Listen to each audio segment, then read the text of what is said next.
All right, everyone, I've spotted something that I don't like. So at the end of the game, when the wizard disappears into his hat, the game over sign is supposed to come up and a bell is supposed to ring. And that happens, but it only happens if your wizard isn't moving. If your wizard is moving, look what happens. So, I'm going to start a new game.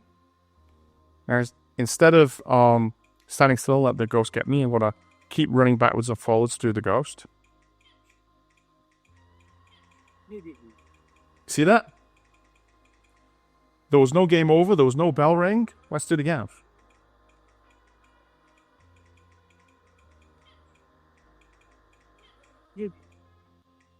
Yep, same thing again. So if you try this out, you'll find that you do the same thing. By the way, you might have noticed that my health is 3. The reason for that is that in the wizard code, I changed the starting health to 3. So it's in the code called Wizard Setup. And that's not because I think 3 is a great health score for the game. It's because when I'm trying things out where I want the wizard to die quite quickly so that I can see what happens, I want the wizard to die quite quickly. So I give him a very low health just for the purposes of testing. So if you want to do the same thing, you can go to the wizard code, Wizard Setup, and here it says set health to 3. This is the health that you get at the beginning of the game.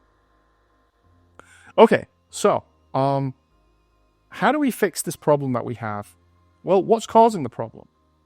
So let's remind ourselves the problem is that if you're moving through the wizard, if you're moving through the ghost when you die, then instead of dying and the sign coming up, it just seems to restart you in a new game.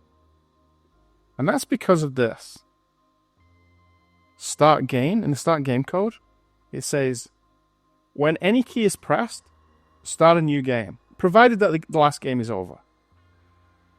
So what happens is as soon as this last game is over, as soon as the ghost gets the better of you, if you're still holding down the key that moves you left or moves you right or whatever, then Scratch interprets that as a key press to start a new game.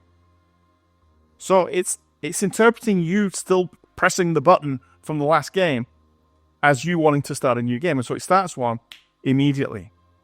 And that, of course, is too fast.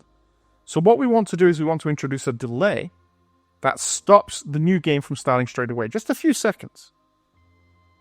So the first thing I'm going to do is I'm going to take this code here. And it says, when I receive game over, well, what should happen when we get a game over signal?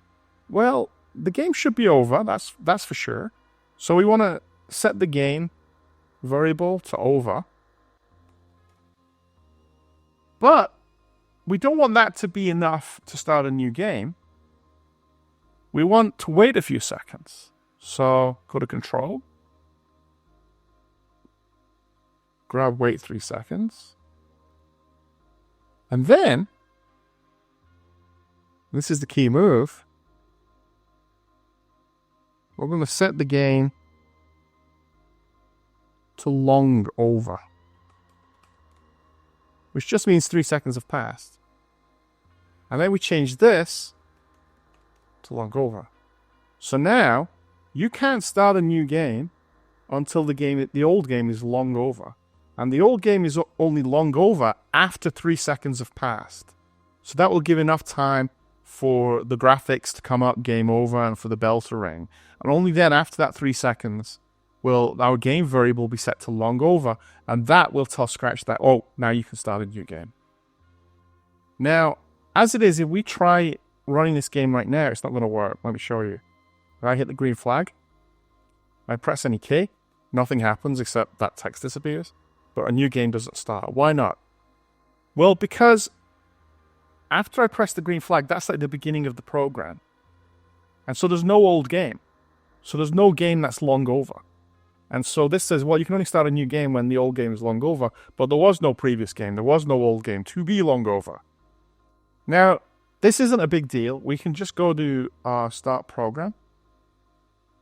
And what we did before is we set it so that when you hit the green flag, we counted the game as being over, even though you hadn't played a game yet, even though this is the beginning of the program.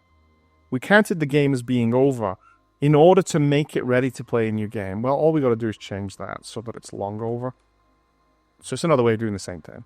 So now when you first start the program, when it first comes on, the old game counts as long over, even though technically there was no old game, because this is the first game you're ever going to play. We're going to count it as long over, just so that the start game command knows, oh, we're ready for a new game. Okay, so that should fix everything. Let's try that. So I'm going to press a key in 3, 2, 1. Good. We started the game. And I'm going to do the same thing I did before. I'm going to keep moving while the ghost gets me.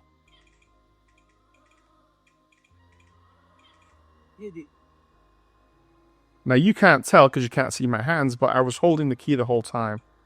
And in fact, I was still holding it, which is where a new game started. But that's exactly what I want. I want to just give enough time for the graphics to come up like that before I start a new game. So now that works, I'm happy with it, and I'll see you in the next video. Thank you for listening, and if you find this video useful, please hit like and subscribe.